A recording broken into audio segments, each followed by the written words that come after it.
దినమెల్ల దేవుని దయలో దేవుని కృపలో మనల్ని కాచి కాపాడిన దేవుని స్తుతించి నిద్రపోయే ముందు ఈ వాక్య ధ్యానం చేసుకుని పడుకోండి.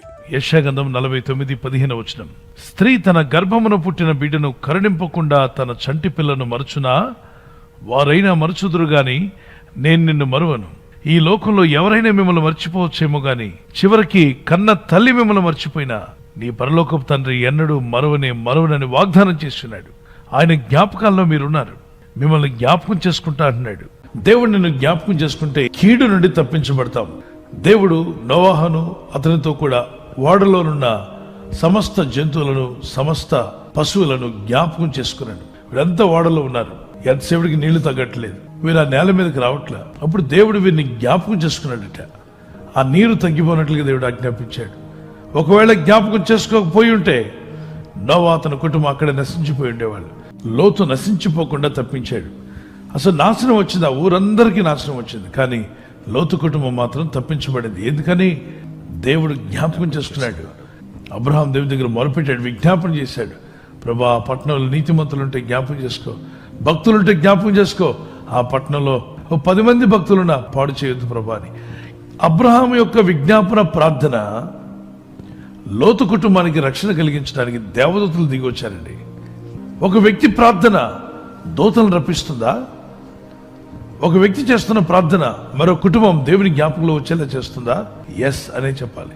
ఇదే విధంగా సంఘం అయితే అత్యాశక్తితో ప్రార్థన చేయించుండగా పేతురు జైల్లో ఉన్నాడు.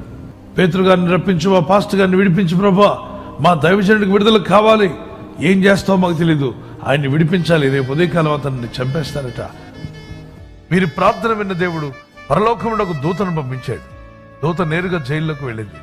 పేతురు, లే, నీ చెప్పులు వేసుకో, నీ నడుము కట్టుకో. దూత పద అని నడిపిస్తుండగా ఇనప గడియలతో వేసిన గేట్లు వాటికవి తెరుచుకున్నాయి. పేతురు గారిని సురక్షితంగా దూత బయటికి తీసుకొచ్చింది. పేతురు ఇదంతా కల అనుకుంటున్నాడు. తర్వాత అర్థమైంది దేవుడిని రక్షించాడని.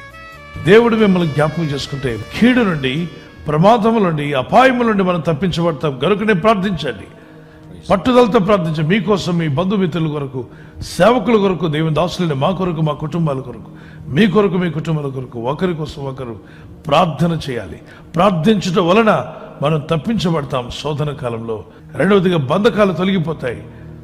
పౌలు శీల మొరపెట్టి దేవుని స్తుతిస్తుండగా భూకంపం వచ్చింది. చెరసాల పునాదులు కదిలిపోయాయి. సంఖ్యలు తెగి అవతల పడ్డాయి. దేవుని బిడ్డలకు విడుదల వచ్చింది. మూడవదిగా మూయబడిన ద్వారములు తెరవబడ్డాయి. నీ కొరకు ఏ ద్వారాలైతే ఫైనాన్షియల్గా, స్పిరిచువల్గా, ఎక్కడ ఏ విషయంలో ద్వారం మూయబడినా నీ దేవుడు ద్వారం తెరుచునుగాక. ప్రార్థన చేసుకుందాం. మన చేతులు ప్రభు అయిపోతే, ప్రభా నీవు జ్ఞాపకం చేసుకుంటే అద్భుతాలు జరుగుతాయి. మీరు జ్ఞాపకం చేసుకుంటే ప్రమాదాలను తప్పించబడ్డారు. మీరు జ్ఞాపకం చేసుకుంటే బంధకాలు తొలగిపోయాయి, సంఖ్యలు తెగిపోయాయి. నాయన, మీరు జ్ఞాపకం చేసుకుంటే అద్భుతాలు, ఆశ్చర్యకార్యాలు జరుగుతాయి తండ్రి. ఎస్ లార్డ్, మీరు జ్ఞాపకం చేసుకుంటే మూయబడిన గర్భం తెరవబడింది. నా ప్రభా, హృదయం తెరవబడింది. జీవితాలు ఆశీర్వదించబడ్డాయి. ప్రభా, నన్ను జ్ఞాపకం చేసుకో అని స్వరమెత్తండి, కంఠమెత్తి. నా కుటుంబాన్ని జ్ఞాపకం చేసుకో, నా ఇంటి వారిని జ్ఞాపకం చేసుకో, మా బిడ్డలను జ్ఞాపకం చేసుకో. ఆయన మా కుమారులు, కుమార్తెలను జ్ఞాపకం చేసుకోండి, సంఘాలను జ్ఞాపకం చేసుకోండి, దేవుని దాసులను జ్ఞాపకం చేసుకోనండి. నా కుటుంబాన్ని జ్ఞాపకం చేసుకో ప్రభా, నా ఇంటిని జ్ఞాపకం చేసుకుని. ఆయన నీ కృప మాకు కావాలి, నీ సహాయం మాకు కావాలని నీ ప్రజల జీవితాలు ఆశ్చర్యాలు జరిగించండి. ఈ రాత్రి నెమ్మదితో పండుకొని సురక్షితంగా కాపాడబడినట్లుగా నీ అగ్ని కంచి వేసి మమ్మల్ని కాపాడండి.